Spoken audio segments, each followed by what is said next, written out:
السلام عليكم ومرحبا بكم في فيديو جديد من سلسلة دروس اللغة الإنجليزية للبكالوريا. So guys, welcome to my channel, Summer English. Don't forget to subscribe in order to follow my videos. This is my second course concerning my program for teaching English for baccalaureate students in order to prepare for the national exam. So هذا هو الفيديو الثاني في سلسلة الإنجليزية للبكالوريا. كما قلت لكم في الفيديو السابق، وباي ذا واي اللي ما شافوش غيلقى اللينك ديالو في الديسكريبشن بوكس، غادي يدخل باش يشوف الدرس الاول وعاد يجي يكمل في هذا الدرس اللي هو الدرس الثاني ان شاء الله. كما قلت لكم في الفيديو اللي قبل، غيكون واحد المراجعه لدروس البكالوريا، درس تبع درس، يعني كاع الدروس اللي مهمين وتيتحطوا في البكالوريا بطريقه سهله ومبسطه باش تقدروا تفهموا وتقدروا تجاوبوا ان شاء الله وتحصلوا على معدل اللي يعاونكم على المواد الاخرين. So guys, don't forget to subscribe in order to follow my lessons and to share this video with your friends, your classmates, in order to help them also understand the course. And this unit 1 lesson 2 is about communication.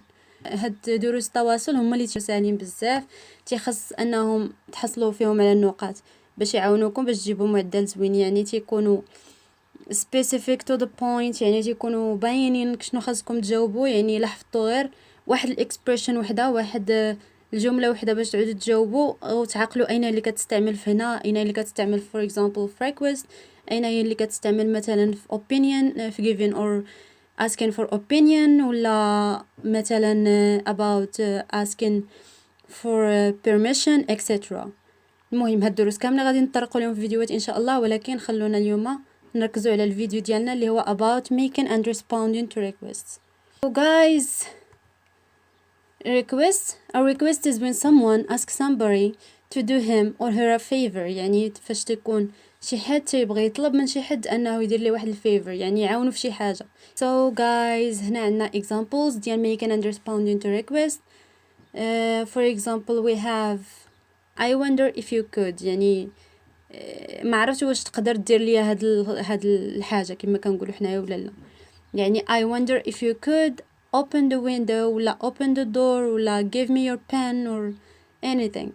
فاش تيكون عندنا I wonder if you could، خاص ديروا من وراها الفيرب، يعني يكون infinitive، ما تزيدوا عليه حتى حاجه ما تنقصوا منه حتى حاجه. مثلا I wonder if you could open ولا if you could write ولا if you could speak to، مثلا speak to someone ولا شي حاجة. I wonder if you could bring me something، يعني bring، المهم الفيرب ديما تيكون direct، يعني ما كيكونش ing، ما تيكونش to verb، يعني تيكون infinitive بوحدو.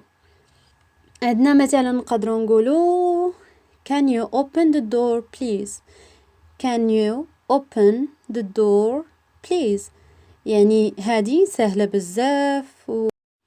إلا كان المستوى ديالكم ضعيف في اللغة الإنجليزية أو ما كتفهموش مزيان اللغة الإنجليزية، من الأحسن أنكم مثلا تعقلوا على هذه can you هذه، وتعقلوا أنها كتستعمل في request، يعني إلا بغيتي تطلب من شي حد شي حاجة كتقول ليه مثلا can you open the door please. can you also ديما تنديرو infinitive الverb، ديما كنمشيو كنديرو infinitive.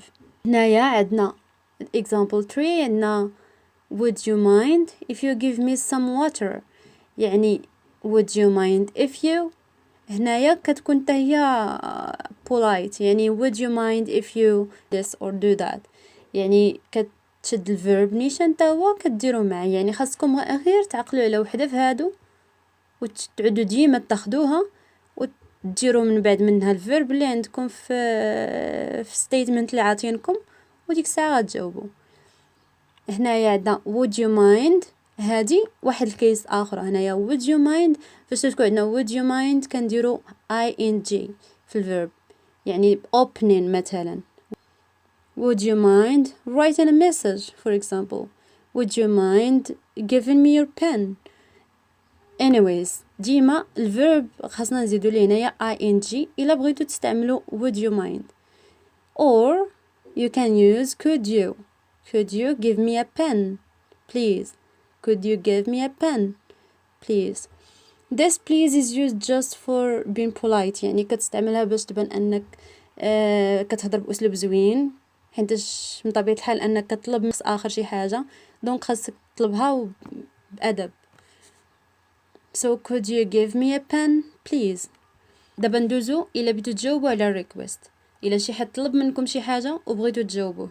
so guys فاش شي حد يطلب منكم شي طلب خاصكم تستعملوا وحده في هاد المصطلحات اللي هنايا باش تجاوبوه الا كنتو قابلين داك الطلب اللي طلب منكم. for example you can say sure or you can say yes sure, you can say certainly or you can say yes of course or you can say sure no problem. يعني هادو كتستعملوهم الا كنتو قابلين داكشي اللي طلب منكم الشخص. هنا عندنا declining or refusing request. declining we can say declining or we can say refusing, they are the same synonyms. يعني رفض you can say I'm sorry I can't, I'm sorry I can't, or you can say no I can't too simply. يعني ما كتحتاجوش شي حاجة كثيرة، يعني كلمة واحدة تقدر تجاوب لكم على التمرين وتكون صحيحة. يعني ماشي ضروري ان الجواب ديالكم يكون على شكل سنتنس كبيرة.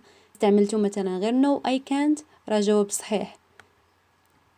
so you can say no I can't or you can say no actually I can't or you can say I would like to. يعني هنا الا بغيتي تريفيوزي شي حاجة يعني ترفض شي طلب ولكن بأدب، يعني ما تقدرش ديرها ولكن كتقول لي I would like to، يعني ولكن ما نقدرش ندير بسبب شي حاجة اخرى، يعني شي حاجة اللي ما تخلينيش نقدر ندير داك الطلب ديالك. مثلا هنايا if somebody says for example please would you open the door ولا open the window for example, you can say I would like to but it's cold outside. حينتاش الحال بارد ما نقدرش نحلو، يعني لحل الشرجة ما يضربني البرد ولا شي حاجة، دونك that's why يعني انت ترفض الطلب ديالو ولكن بأدب. here is some examples guys، يعني بعض الأمثلة. for example I wonder if you could bring my jacket، يعني كتطلب من شي حد انه يجيب لك الجاكيت ديالك. the answer can be like I'm sorry but I cannot. هاد I cannot يعني ممكن تستعملوها هكا وممكن تستعملوها can't، يعني can apostrophe and t، يعني هاديك باختصار هادي كنكتبوها كاملة. do you mind helping me with my homework، يعني كتطلب شي واحد انه يعاونك في الهومورك ديالك. yes absolutely if somebody is accepting your request. عاوتاني عندنا هنايا would you look after my little brother please، يعني كتطلب منك شي حد انك ترد البال لخو الصغير and you say I would like to but I am really busy، يعني تقول لي انا بغيت نرد ليه البال ولكن انا مشغول يعني. or you can have like can you send these letters to my grandparents، يعني واش ممكن ترسل هاد الرسائل لجدة وجداتي مثلا، كيكون الجواب هو sure no problem. هذا هو الجواب اللي ممكن يكون لهاد الا كنتي for example accepting the request also. so guys هذا واحد تمرين اللي ممكن يجي على الصيغة ديالو تمرين في الامتحان الوطني، يعني ممكن يجي على هذا الشكل. هما كاينين جوج الاحتمالات، يا اما غادي يجي على هذا الشكل هكا، يعني كيعطيكم واحد ستيتمنت بحال هكا وانت خاصك تكتب عليها واحد ريكويست واحد الانسر للريكويست، يعني كتقبلوا ولا تترفضوا شنو ممكن تقول. او تيكون واحد الشكل اخر اللي هو تيكون على شكل طابلو على شكل جدول، تيكون فيه ستيتمنت مختلفين وانت كتلينكيهم بواحد السهم مع اللي مناسب ليه، مثلا واش request ولا واش giving opinion ولا واش asking for permission ولا هكا، فهمتوا؟ يعني كيخصكم تشوفوا ديك السنتنس وتعرفوها واش request واش opinion واش شنو. الا ما جاتش هكا كتجي بحال هكا، يعني كتجي على شكل هاد التمرين هكا، كيعطوكم واحد statement for example هنا you ask your friend to lend you some money because you are broke. الناس اللي ما عندهمش مع اللغة الإنجليزية وما غيجيهم صعيب انهم يفهموا السنتنس هكا كامله، كاين واحد الحل اللي غنوريه لكم في الجواب ديال هذا التمرين من بعد، ولكن قبل حاولوا انكم تاخذوا ورقه وستيلو او تهبطوا الكومنتس، المهم الاختيار لكم وتجاوبوا على هذا التمرين. تحاولوا انكم تجاوبوا هنايا، تكتبوا واحد ريكويست اللي علاقه بهذا ستيتمنت وتكتبوا واحد الجواب ليه يا اما تقبلوه يا اما ترفضوه. هنايا you are in a hotel and you are calling the reception asking them to send you the room service. يعني غتكتب هنايا واحد الريكويست اللي له علاقه بهذا الشيء وغتجاوب عليه. دابا غنوريكم الحل الا ما فهمتوش شنو كيقصدوا بهذا الشيء. So guys هنايا كاين الجواب، واحد المثال ديال الجواب. ask your friend to lend you some money because you are broke. هنايا مثلا تقدر الا ما كنتيش كتفهم اللغه الانجليزيه غتاخذ وحده في هذوك الاكسبريشنز اللي كنستعملوهم في ريكويست، يعني تاخذ هذه السهله اسهل وحده اللي ما غتنساش عليك وسهله بزاف. كان يو تعقلوا عليها، غتجيبوها غتحطوها في الاول ديال سنتنس، في الجمله في الاول ديال الجمله. غتمشيو لهاد ستيتمنت اللي عاطينكم هما هنا، غتقلبوا على الفيرب، يعني الفيرب ديال الجمله. يعني نتايا ما محتاج هاد your friend تكتبها، ولا تحتاج I ask my friend for example ولا شي حاجه كتجي نيشان. يعني تمشي تكتب can you، كتقلب على الفيرب اللي كاين هنايا هو land. هي كاينه to land، ولكن قلنا قبيله فاش تيكون عندنا can you كدير الفيرب نيشان بلا to بلا ing، كدير الفيرب نيشان. يعني غتشدها غتجيبها هنايا can you land، ودير من وراها هنايا قال لك lend you some money، يعني هما تيهضروا معاك يقولك you ask your friend to lend you some money. هنايا غتجي تقول لي غتجاوب انت، يعني can you lend me في بلاصه you غدير me ودير some money because هاد you are تردها I am broke. وإلا ما قدرتيش تجاوب هاد الجواب كامل، راه الا كتبتي غير can you lend me some money راه صحيح الجواب، يعني ما تحتاج تبدل هاد الشيء كامل وغدير ليه can you lend me some money.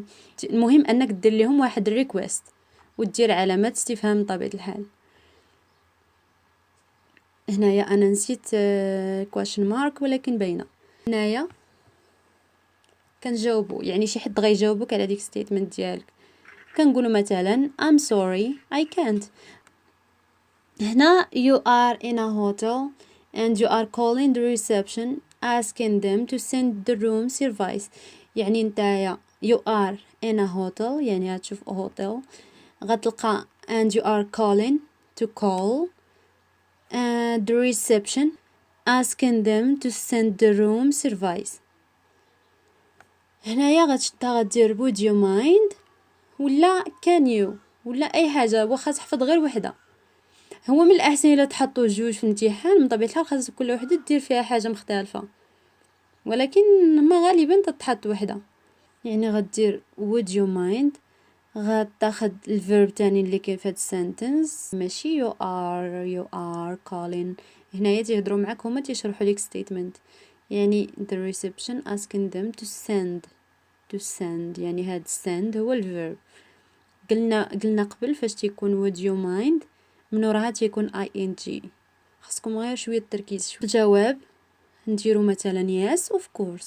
هاد الجواب respond request ممكن تحفظوا غير واحد، يعني في الوطني غيكون عندكم الدروس بزاف، غيكون عندكم بزاف الحوايج، اختاروا انكم ما تعقدوش الامور. تقدروا تهزوا can you تخلوها عندكم، تعقلوا عليها انك تستعمل في request. الا بتطلب شي حاجه تعقل انك تزيد من حداها الفيرب infinitive، يعني تشوف فين هو الفيرب وتزيد حداها الفيرب infinitive وتزيد السنتنس من وراها. داكشي اللي طالبين منك انك تطلبه. هنايا في الجواب خاصك تعقل على حاجه ديال accept وحاجه ديال refuse. يعني هنايا for example I'm sorry I can't، وتعقل على yes of course، وديك الساعه على حسب انت شنو بغيتي تكتب في الوطني. Guys, this was our second lesson concerning preparation for national exam. Don't forget to subscribe.